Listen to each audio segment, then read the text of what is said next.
Thomas's money is not for you to splurge on. Poor old folks should just go home. At our 60th birthday celebration trip, invited by our son, his wife Chloe uttered these unbelievable words to us, my husband and me. Hearing this, my anger reached its peak.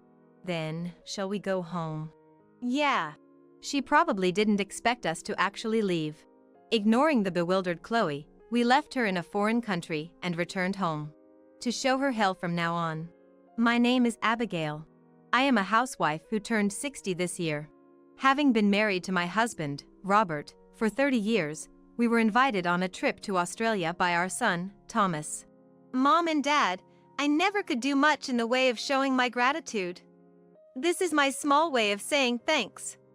Let's go together without any reservations. I have 6 siblings, and Thomas, being the eldest, has been a support to us, his parents. Until our 4th child was born, I worked part-time, my days filled with childcare and household chores, my own time limited to a few minutes a day. Of course, there was no such thing as alone time, and I have no memories of fun outings with friends after having children. Since starting elementary school, Thomas took the initiative to help me and also took care of his siblings. Robert was busy with his job, so Thomas's support was invaluable to me.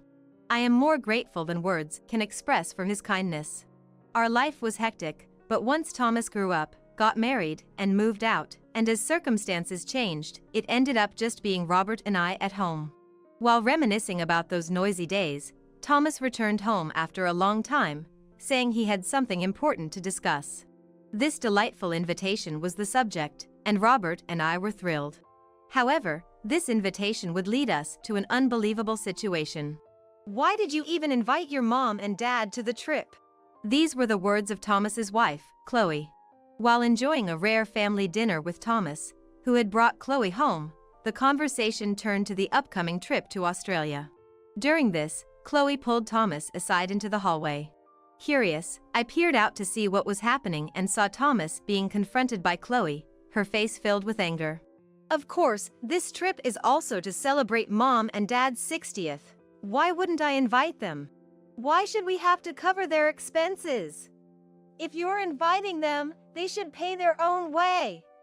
Abigail just lazes around at home and does nothing. I refuse to spend my money on someone so lazy. Chloe is a nurse, and Thomas is a doctor. They don't have children, and Chloe is dedicated to her job, despising me for being a housewife who raised children. Having no time to work is just an excuse. Time is something you make. Only those who are poor at managing their time would say such things to escape. I absolutely refuse to use my money for someone so lazy. I won't allow it. Her yelling seemed to be directed at me, even though I was in another room, making my heart ache. I knew she didn't think highly of me, but to be so hated was unimaginable. And to think she believed I was a housewife because I was lazy brought tears to my eyes. However, Thomas bravely defended me, countering Chloe's words. How can you say such arrogant things when you've never raised 6 kids yourself? Talk about that after you've gone through the same experiences. I respect Mom and am grateful to both of them. We're taking them on the trip, no matter what. Got it?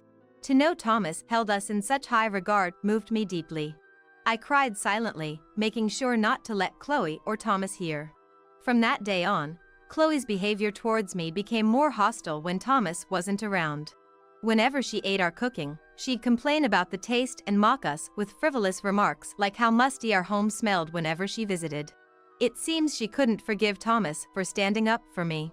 Initially, I was disheartened, wondering why I had to endure such treatment, but Thomas's words that day helped me hold on. However, the day came when I couldn't bear it anymore, the day Thomas called me aside to talk. Suddenly saying this, but I'm thinking of divorcing Chloe. Stunned by his straightforward announcement, Robert and I exchanged surprised looks. Upon asking what happened, Thomas showed us 2 photos. In them was a person resembling Chloe, arm in arm with an unknown man. What's this? While I was at a medical conference, a colleague sent this to me, Chloe meeting a man I don't know. Meaning, Chloe is having an affair? It was shocking. There was no reason for Thomas to be cheated on. Not financially or looks-wise from a third party's perspective. Even relatives had pleaded with us to let their daughters marry Thomas. Such a well-raised boy he was. The idea of Thomas being cheated on was unbelievable. After getting married, I found out Chloe has always been promiscuous. She restrained herself for a while to marry me, but with my recent increase in business trips, it seems she's relapsed. She's been neglecting home and showing a lack of motivation at work too. Honestly, I don't have the confidence to continue with her. Thomas's grip tightened on his trousers, and a bitter expression crossed his face, making my heart ache. Even as a parent, I saw how devoted he was to our home. He grew up to be a kind person who understands others' pain, my irreplaceable treasure. Who could forgive seeing such a person hurt? So, I'm thinking of divorcing her, but this evidence alone isn't enough to confront her. That's why I need Mom and Dad's help. With that, Thomas made a proposal. Though surprised by his plan, if it would save Thomas, Robert and I agreed to his proposal and plotted to discipline Chloe. Time passed, and the day of the trip arrived. Robert and I went to pick up Chloe, who was waiting at her house. "Thank you for picking me up, Robert." Emerging from her house, she wore a hat and a white dress, as if playing the part of flirtatious girl. Truth be told, Chloe had been making advances on Robert as well. Probably because Robert's family was wealthy. Her pursuit for money was apparent. Whenever Thomas wasn't around, she'd position herself beside Robert, even once insisting on sitting in the passenger seat instead of me. Claiming she got carsick, a blatant lie we later discovered. She never had motion sickness. At the time, without any reason to doubt her, we took her words at face value, but now it's different. All my suspicions turned into conviction, and Robert and I were nothing but wary. However, showing our attitude would ruin the plan. Today's trip was supposed to be a celebration for us. A trip to carry out our plan without letting her catch on. We behaved as usual, keeping our guard up. "Thomas seems to be coming later, says he's caught up with work. Let's head to the location first." Landing at the airport and proceeding with the formalities, Chloe commented, clearly bored. She likely wanted to flaunt having Robert and Thomas by her side, making me jealous. Whenever it was the four of us, Chloe acted in ways to stir my jealousy. Reflecting now, I wonder why I hadn't noticed such obvious behavior before. Or perhaps I did notice but chose to ignore it, thinking it might hinder Thomas's happiness after all the hardships he'd faced. But now, there's no need to endure any longer. I fearlessly stood beside Robert, as Chloe entwined her arm with Robert's in a sullen manner. "I've never been overseas with my dad, so I'm happy to be traveling with Robert. You're fulfilling the memories I couldn't make with my dad." She then gave me a spiteful smile and hugged Robert's arm closer to her chest. Far from being pleased, Robert looked annoyed, but Chloe seemed oblivious to his discomfort. She was watching me, seemingly wondering how I would react. But I kept my composure, silently pleading with Robert to endure, as we completed the boarding process. We boarded the plane in a hellish atmosphere and set off.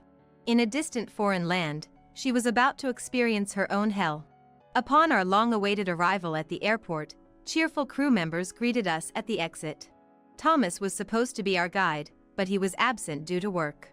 As we wondered what to do, Chloe sweetly leaned on Robert. "Robert, can't we hire a guide now? I've only got a little allowance from Thomas, and I don't have much money." Chloe, despite having her own decent income, was clearly expecting to be treated. It seemed she was checking if he had brought extra money. Seeing through her sly thoughts, Robert sighed in exasperation. "Chloe, I hate to say this, but we were invited here today by Thomas, you know? Trying to get us to pay for you doesn't seem right, does it?" I was internally shocked. He sounded like a self-righteous old man. It was hard to predict how Chloe would react to such a statement. Our original plan was to act after getting to the hotel, but I was caught off guard by Robert's preemptive strike. "What are you saying? You want me, who didn't bring much money, to hire a guide? We're questioning the assumption that it's natural for us to treat you. Abigail and I were invited by Thomas. We heard Thomas was covering the expenses, so we didn't bring much cash either. It's not right to just assume we'll cover for you." Hearing about the lack of funds, Chloe clicked her tongue, ruffled her hair, and immediately distanced herself from him. Her overt frustration made both Robert and me dumbfounded. "If you don't have money, just say it clearly. Such useless old people." Chloe's shockingly blunt comment was loud enough for us to hear. At that moment, Robert and I exchanged looks and proceeded with our plan. "Hey Chloe, that's no way to talk." "We were just stating the obvious." "So annoying. Both of you preaching? I don't need that. You act as if it's natural for you to be treated, yet you were also relying on Thomas's money for today's trip. You had no intention of spending any money because you were the ones being celebrated, right? You had the same mindset, so stop acting all high and mighty." Clearly, she no longer cared about pretending to be nice. Her attitude changed drastically, looking down on Robert and me with contempt in her tone. "Don't splurge with Thomas's money. Poor old people should just go home." Hearing that, my anger reached its peak. "Then let's go home." "Yeah." Calmly responding to her words, a flustered Chloe opened her mouth to interject. "You don't even have a ticket for the return flight. What are you being stubborn for? It's laughable." In truth, Chloe had only been given a one-way ticket by Thomas. He had explicitly told her she was prone to losing things and couldn't be trusted, so she reluctantly settled for just the departure ticket, leaving her unable to return to America without Thomas. That was the predicament she found herself in. But we were unaware of her dire situation. Knowing such a pitiful fact would hurt her dignity. She resorted to blustering with tough words. But we had already heard about this from Thomas. And there was something he had already given us. "No return ticket? What made you think that?" I said, pulling out the return plane tickets, including Robert's. Chloe was stunned. She was speechless, her mouth agape. "We have our return tickets, you know. Why do you two have tickets?" "Why?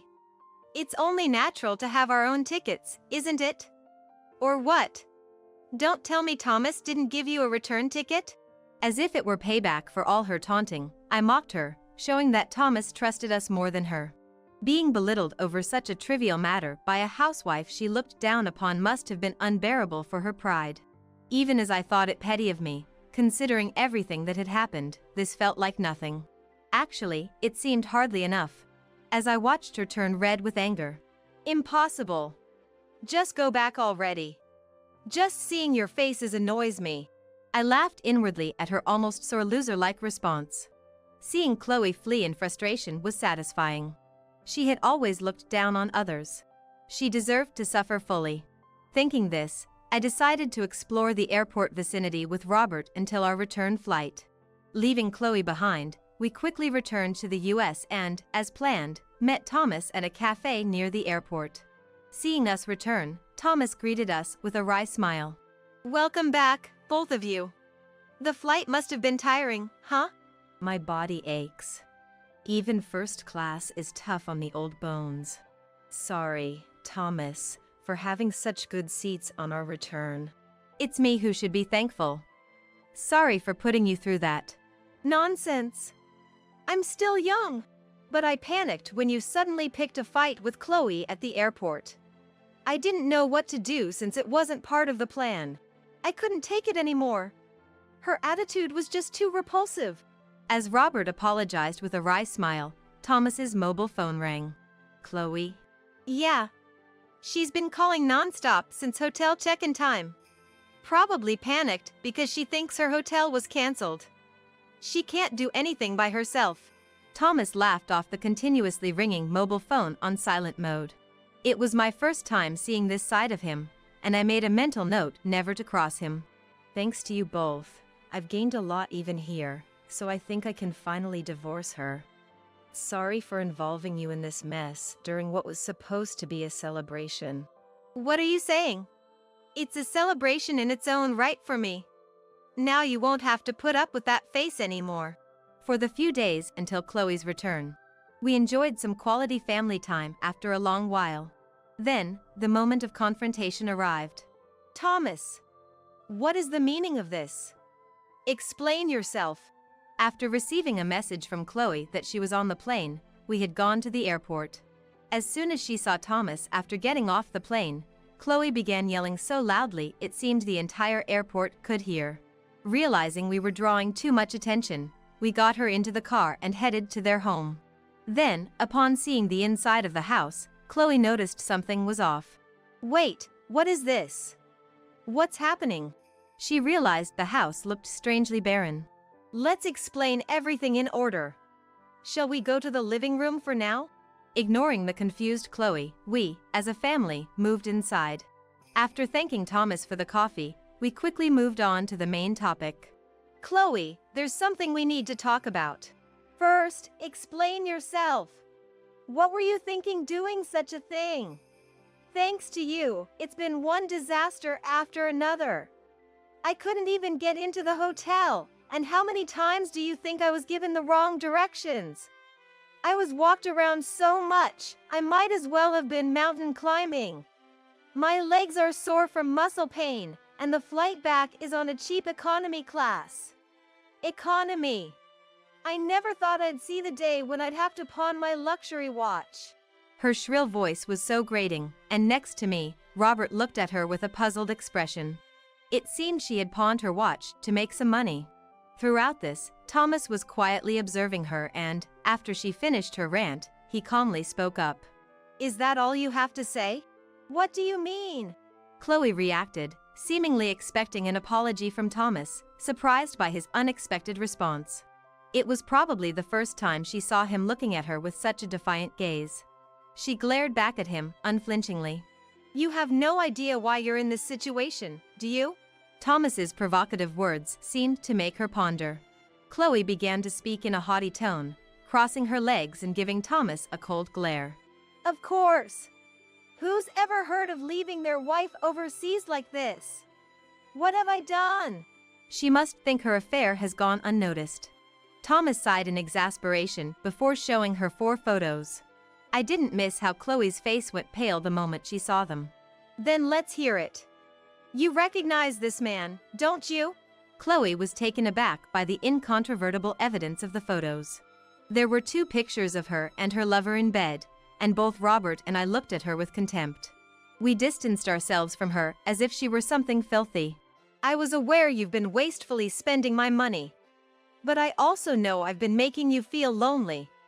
I'm a workaholic, I've chosen work over family, and I've been aware of it. That's why I never said anything, but to think you were financially supporting this man." Thomas had hired a detective to secretly investigate Chloe up until the trip, uncovering her affair.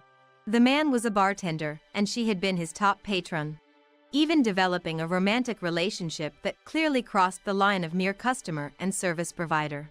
He had frequently stayed at their home while Thomas was away on business trips. "You said you had a terrible time in Australia? Then, what about this? You've been deceiving me, laughing behind my back, and even complaining about me to him. A useless man with nothing but money, you said. I confirmed it myself when I met him. I even have the audio from that time." "You met him?" "Of course. Because I knew whatever you'd say would be full of lies. I made him spill everything first." Showing her the voice recorder, likely containing the recordings, Chloe seemed to resign herself. Without a word to counter, she began to apologize profusely to Thomas. "I'm sorry. Please forgive me. I was tempted by evil." "Tempted by evil?" I couldn't help but react to her words. "So being tempted makes it okay to hurt Thomas like that?" Thomas had always protected me from her, trying his best to juggle work and home life for the sake of our family. Her words, betraying him as if it were nothing, broke something inside me. "How can you think an apology makes it okay, after everything Thomas has been through because of you?" Tears spilled from my eyes as a mix of sadness and anger overwhelmed me. Robert comforted me in an attempt to calm me down, wrapping an arm around my shoulders and gently hugging me. Seeing us like this, Thomas once again spoke up, presenting her with divorce papers. "I've been told about what you've done to Mom and Dad. I have no intention of continuing with you. This house will be sold. Pack your things and leave immediately. Even if you refuse to accept the divorce, I'm willing to take it to court to separate from you. What you've done is now coming back to haunt you. You better accept it gracefully." And so, we cut ties with her. Even though Chloe pleaded with Thomas afterwards, his patience had worn thin. He coldly dismissed her, finding her presence bothersome, and decided to return to his parents' house until the divorce was finalized. The reason their house looked so bare was that Thomas had called movers to take his belongings back to his parents' house. Seeing how efficiently he managed everything, I couldn't help but admire his sharp mind. As Thomas had said, the divorce ended up going to court. Despite Chloe's repeated denials, the affair was undeniable with the photos and the lover's testimony, making the divorce inevitable. She was even ordered to pay compensation in the divorce settlement. She came to our house several times, begging to meet with Thomas, but I refused. She apologized for her disrespect towards me and pleaded to speak with Thomas. However, I was furious at her words. Enough with the disrespect. I will never forget what you have done. Never show your face to our family again. I said this and called the police, and she never appeared before us again. Finally, we returned to our peaceful days. Thanks to Thomas's arrangements, we got to redo our 60th birthday celebration. The entire family gathered, grandchildren included, for a grand celebration. Dad, Mom, please live long and happy lives. We thanked Thomas, who said this with a bright smile, as we continued to watch over our children's happiness and growth.